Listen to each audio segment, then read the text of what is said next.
ጨለማው በመንደሩ ላይ እየተዛረጋ ሲሄድ የቀድሞው ድምፅ ተቀንሶ የተሰወረ ድምፅ ዘንባባ ይታያል። አትሽ በተዘለለ ከፍተኛ ኃጢአት የተሞላውን መንገድ ሲከተል በእጅግ የሚገርም የድርብ ቁጥር አሳይ ይገባል። የመርጃን የቀለም የተቀየረ ፊት እዚያ እንደተጋጠማ ይታያል። በርትድሳን እውነት ከተበላሸ ቢመስልም ተጨማሪ ምስክሮች እየተጨመሩ እንደመት ይሰማል።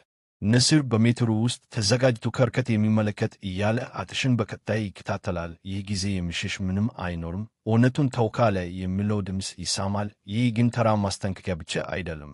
የመርጃን ተደባባሪ እውነት ወደ መጨረሻው እየተገለጠ እንደሚመጣ ነው።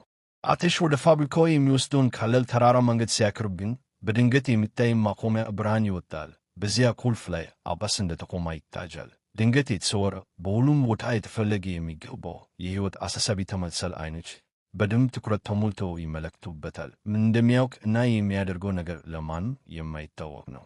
መርጃን የተሰወረ እውነት ሲወጣ በተለይ ባህሪያው በግልጽ እየተቀየረ ይታያል። በድንገት የሚመጣው እርቅና አትሽ መካከል የተለየ የጅብት ቃል ይገራል።